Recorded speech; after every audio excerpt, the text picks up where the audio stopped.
I found the first birthday card less than 10 minutes after opening my late husband's garage. The envelope was yellowed with age, tucked inside an old wooden toolbox beneath a pile of rusted screws and faded instruction manuals. At first, I almost threw it away with the rest of the clutter. Then I saw my name. To Emily. My hands froze. I was 52 years old. My husband, Daniel, had passed away 3 months earlier after 30 years of marriage. Since his funeral, I had avoided the garage completely. It had been his space. His sanctuary. The place where he disappeared for hours at a time while I watched television inside or worked in the garden. I slowly opened the envelope. Inside was a birthday card. The handwriting was Daniel's. But the date written in the corner made my stomach drop. May 12, 1993. My birthday. There was only one problem. Daniel and I hadn't met until 1995. I stared at the card so long my vision blurred. Happy birthday, Emily. I hope one day you know how special you are. Love always. Daniel. My heart began pounding. How could my husband write me a birthday card 2 years before we met? I searched for an explanation. Maybe it wasn't meant for me. Maybe there was another Emily. Maybe I was misunderstanding something. Then I found the second card. And the third. And the fourth. By the time the afternoon sun disappeared behind the trees, I had found 27 birthday cards. 27. Every single one addressed to me. Every single one written in Daniel's handwriting. Every single one dated years before our first meeting. I sat on the garage floor surrounded by envelopes. A terrible feeling settled in my chest. The kind of feeling that whispers a truth you don't want to hear. My husband had hidden something from me. Something enormous. Something that had lasted decades. And I was only beginning to uncover it. That night I couldn't sleep. The cards sat on my kitchen table. I read them over and over. Some were short. Some were several pages long. All of them sounded personal. Intimate. As if Daniel had known me long before we ever met. One sentence kept haunting me. If life is kind, maybe our paths will cross someday. My hands trembled every time I read it. How could he write that? How could he know my name? My birthday? The next morning, I called my daughter, Sarah. She arrived within an hour. What is it? She asked. I handed her the stack. She looked confused. Then concerned. Then pale. She spent nearly 30 minutes reading. Finally she looked up. Mom. What? I don't know what this means. Neither did I. But both of us were thinking the same thing. Daniel had been keeping secrets. Big ones. Sarah hesitated. You don't think Dad had another family, do you? The words felt like a knife. No. But even as I said it, uncertainty crept into my voice. For 30 years I had believed I knew my husband. Now I wasn't sure. 3 days later, I found something else. A receipt. It had fallen from inside an old workbench drawer. The paper was faded. Dated 1991. For years before I met Daniel. The location was a small town nearly 300 miles away. A town I had grown up in. I felt sick. That couldn't be a coincidence. Not anymore. Now the cards weren't the only mystery. Why had Daniel been visiting my hometown years before we met? I drove to Sarah's house immediately. When she saw the receipt, she looked frightened. Mom, this is getting weird. Weird? She lowered her voice. This is way beyond weird. For the first time, neither of us laughed. Neither of us searched for innocent explanations. Because each clue seemed to point in the same direction. Daniel had known who I was long before our first date. And he had hidden it from me. Weeks passed. I continued cleaning the garage. Every day seemed to reveal another secret. A map with circles drawn around places from my childhood. A photograph of my elementary school. A motel receipt from a town where my family had once vacationed. A notebook containing dates and addresses connected to my past. I could barely breathe when I looked through it. My husband had tracked details of my life. For years. Maybe decades. Nothing made sense. Yet every discovery pushed me toward one terrible conclusion. The man I loved had been lying to me from the beginning. Word spread through the family. Soon my younger sister, Claire, became involved. After reviewing the evidence, she was furious. "This isn't normal, Emily." "I know." "No, you don't." Her voice shook with emotion. "Do you understand how disturbing this is?" I didn't answer. Because part of me agreed. The cards. The receipts. The maps. The photos. The notebook. Individually, they might have meant nothing. Together, they formed a pattern. A frightening one. That night Claire called again. "You need to keep looking." "Why? What if there's more?" I stared into the darkness. Somehow I knew she was right. There was more. Much more. And whatever truth waited at the end of this trail was going to change everything. The next clue arrived unexpectedly. A hidden phone. I found it behind a shelf in the garage. Old. Dust-covered. Long dead. But when I charged it overnight, it came back to life. My heart nearly stopped. The phone contained hundreds of saved reminders. Most of them were connected to me. My birthday. My graduation. The date of my first job. The date my father died. Events Daniel should not have known before meeting me. I sat staring at the screen for almost an hour. Tears rolled down my cheeks. The evidence was becoming impossible to ignore. Daniel hadn't simply known me. He had been following my life. For years. Maybe since I was a teenager. I wanted to scream. I wanted to throw the phone against the wall. Instead I cried. Because the man I missed every day was becoming a stranger. A stranger who had taken his secrets to the grave. Then I discovered the final clue of that month. And it shattered what little peace I had left. Hidden inside one of the birthday cards was a small photograph. A photograph of me. I was 16 years old. Standing outside my high school. Smiling. Completely unaware that anyone was watching. The photo had clearly been taken from a distance. My blood ran cold. On the back, written in Daniel's handwriting, were 5 words. The day I almost told her.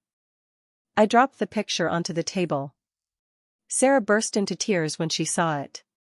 Claire looked horrified. And for the first time since Daniel's death, anger replaced grief. Who was my husband really? Why had he been secretly collecting pieces of my life? Why write birthday cards to a woman he supposedly hadn't met?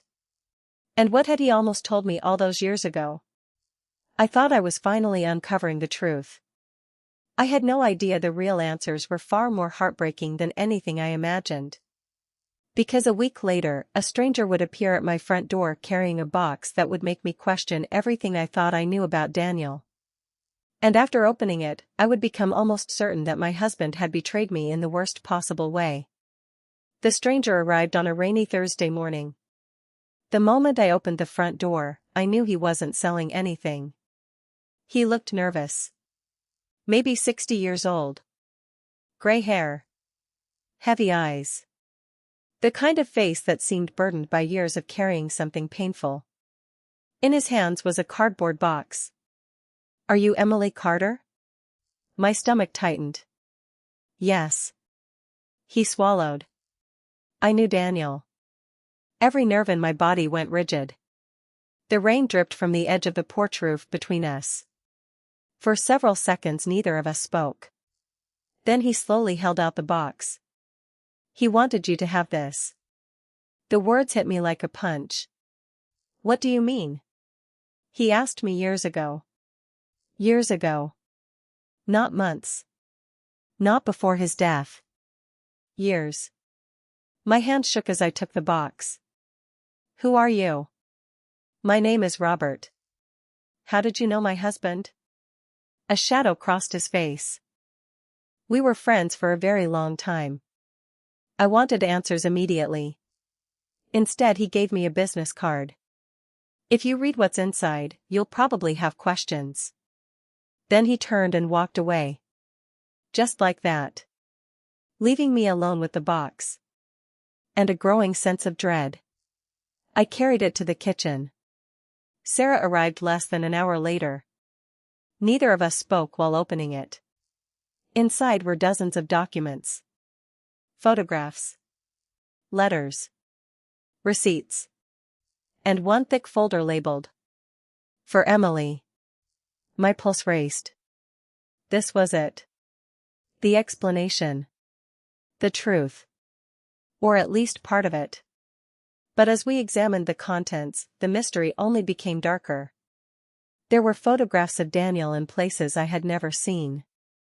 Photographs spanning decades. Many were taken before we met.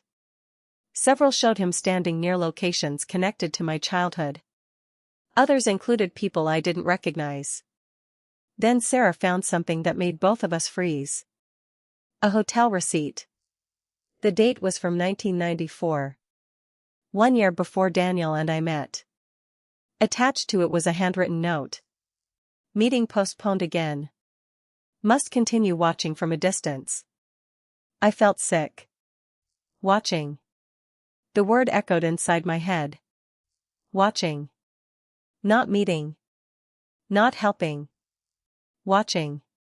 Every terrible possibility rushed into my mind. Sarah looked horrified. Mom. I couldn't answer. Because for the first time I truly believed something was wrong. Very wrong. Over the next several weeks, more discoveries followed. Each one strengthened the same conclusion. Daniel had been hiding a secret life. And somehow I was connected to it. I met Robert twice. Each meeting raised more questions than answers. Whenever I asked directly what Daniel had been doing, Robert became uncomfortable. That's not my story to tell. His refusal only made me more suspicious. One afternoon, after hours of sorting documents, I found records of monthly payments. Hundreds of them. Going back nearly 30 years. The amounts varied. Sometimes small. Sometimes thousands of dollars. The payments were sent to different people. Different towns. Different accounts. I couldn't understand it. Until Claire arrived. She studied the documents. Then her face changed. Oh my God. What? She pointed at one name. Then another. Then another. Every recipient was connected to my past. Former neighbors. Teachers. Old family acquaintances. People from my hometown. The room went silent. Sarah stared at me. Claire stared at me. I stared at the documents. No one wanted to say what we were all thinking. Finally Claire did. What if Daniel paid people to keep secrets from you? The words struck like lightning. Suddenly everything fit. The surveillance. The photographs. The cards. The payments. The mysterious trips. The hidden phone. The notebook. The maps. Every clue seemed to point toward the same horrifying truth. Daniel had known something about me.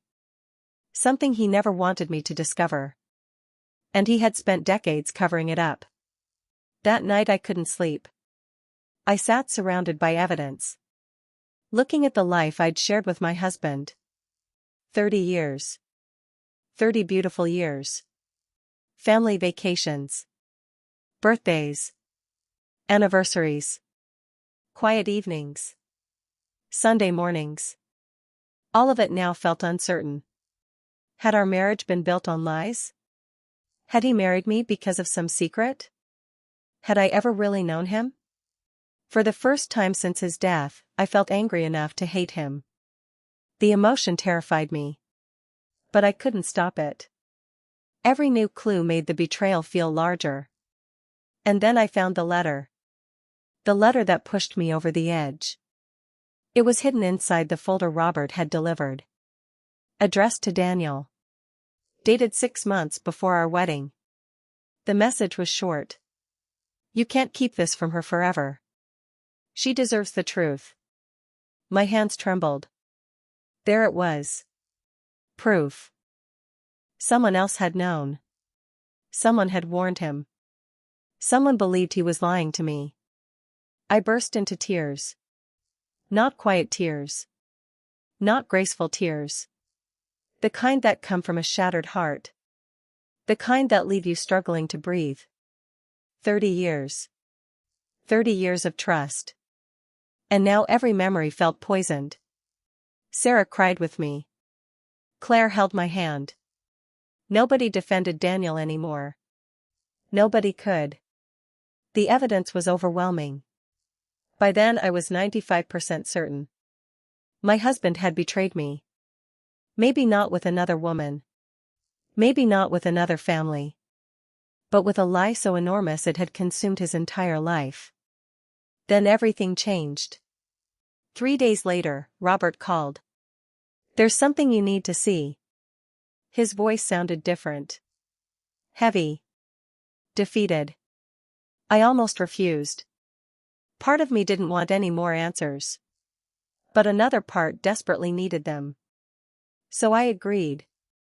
The next morning, he drove me 2 hours north. Neither of us spoke much during the trip. Finally we stopped outside a small white building. It looked familiar. Painfully familiar. My chest tightened.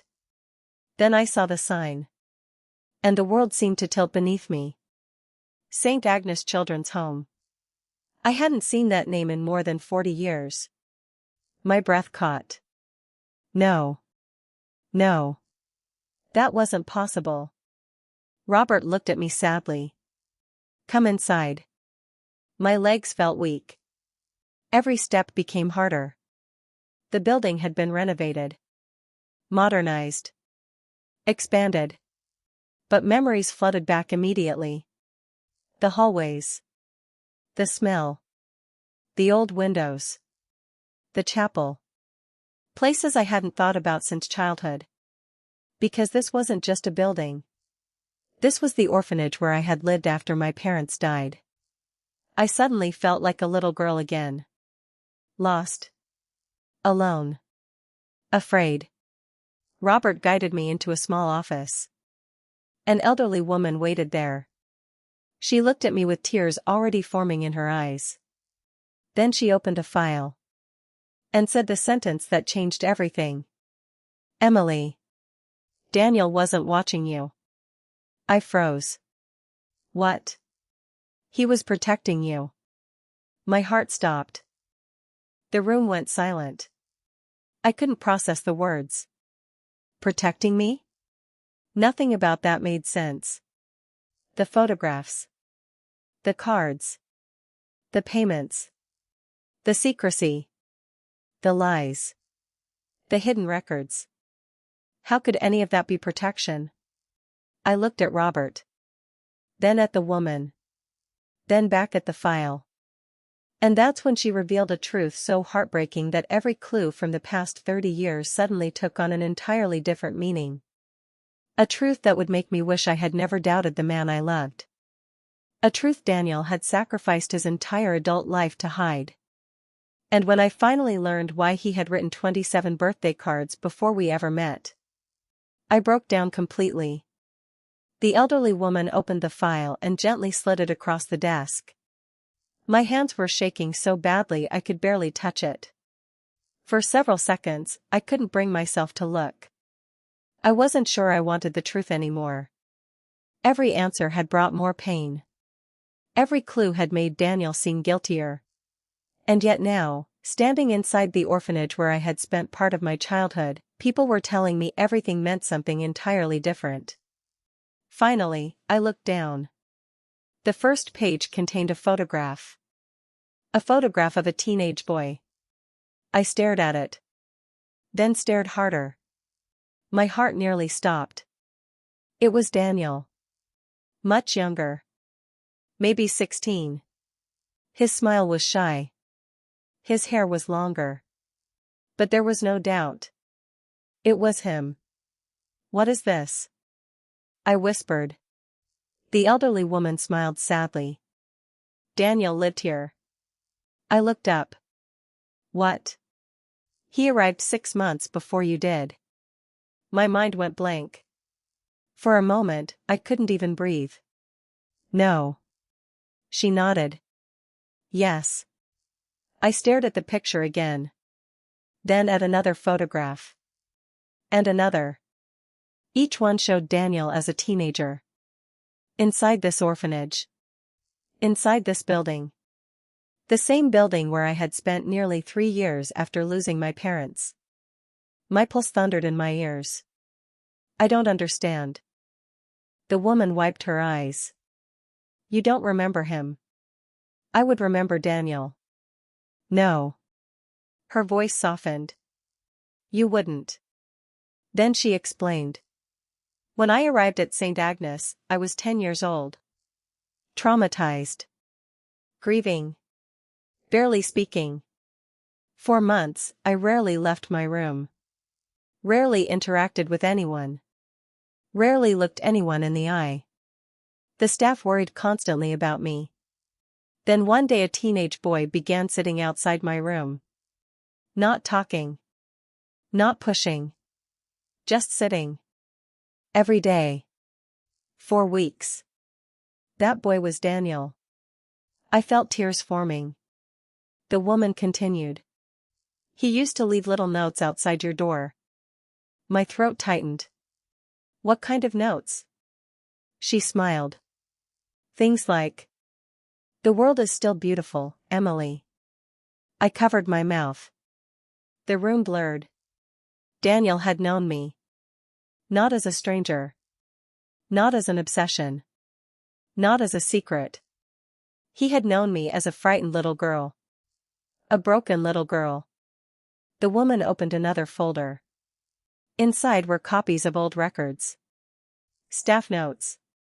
Incident reports. Letters. And then I saw my own name. Repeated hundreds of times. I couldn't stop crying. Because everywhere my name appeared. Daniel's appeared too. Daniel helped Emily eat today. Daniel convinced Emily to attend class. Daniel sat with Emily after nightmares. Daniel gave Emily his dessert. Daniel comforted Emily after panic episode. My vision completely blurred. I could barely read anymore. The elderly woman smiled through tears. "You were his little shadow." I stared at her. "He never told me." "He promised he wouldn't." The room fell silent. Then she revealed the truth that shattered my heart. When Daniel turned 18, he aged out of the orphanage. He had to leave. I remained behind. Alone again. The separation devastated me. For weeks, I cried every day. For months, I asked about him. The staff eventually stopped mentioning his name because hearing it upset me so much. I couldn't stop sobbing. The woman reached across the desk and squeezed my hand. "Emily, you loved him before you even understood what love was." I closed my eyes. Every piece of my anger began collapsing. Every accusation. Every suspicion. Every horrible conclusion. Then came the truth about the birthday cards. The truth that destroyed me. After leaving the orphanage, Daniel wanted to stay involved in my life. But he wasn't allowed. Former residents weren't permitted to maintain contact with children still living there. Especially vulnerable children. So Daniel made a promise. Every year on my birthday, he would write me a card. Even if I never received it. Even if I never knew. Even if we never met again. The woman opened a small wooden box. Inside were copies of every card. Every single one. My chest hurt. 27 cards. 27 birthdays. 27 years of remembering me. 27 years of loving someone he expected never to see again. The first card had been written when I was 11. The last one just before we met. The room became silent except for my crying. Then Robert spoke for the first time. Daniel never missed a birthday. I looked at him. Robert's eyes were red. Not one. The tears wouldn't stop. Because suddenly every clue made sense. The photographs. The maps. The receipts. The trips. The records. The reminders. Everything. Not stalking. Not deception. Protection. Love. Memory. Hope. Then came the hardest truth of all. The monthly payments. The secret money. The people from my past. I finally learned why. Years after leaving the orphanage, Daniel discovered something terrifying. A relative of mine had stolen part of the inheritance my parents intended for me. Not millions. But enough to change my future. Enough to help a struggling young woman. Enough to matter. Daniel spent years quietly tracking down evidence. Years locating people connected to the case. Years paying investigators. Years helping witnesses. Years recovering pieces of money that rightfully belonged to me. Why didn't he tell me? Because he wanted certainty. Not hope. Not promises. Certainty. He feared reopening old wounds if he failed. So he kept working. Quietly. Patiently. For decades. The payments I found weren't bribes.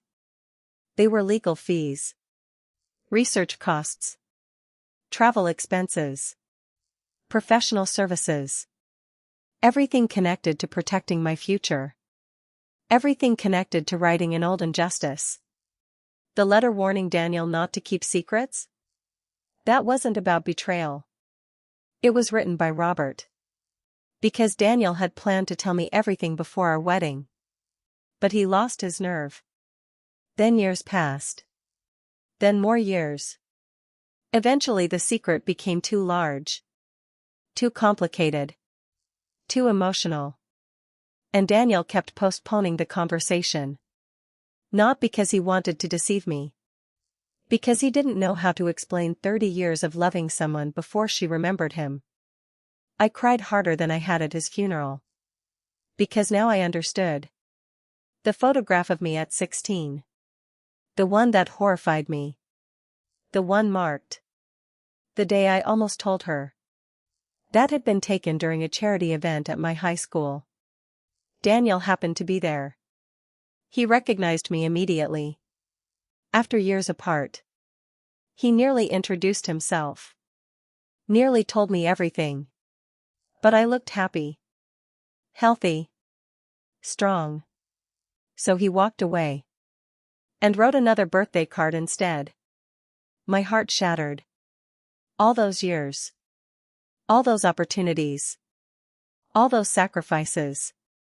And he never asked for credit. Never asked for recognition. Never asked for thanks. Then Robert handed me one final envelope. My hands trembled. What is this? He wanted you to receive it only if he couldn't tell you himself. I opened it slowly. Inside was Daniel's final letter. The handwriting was unmistakable. I immediately began crying again. Dear Emily.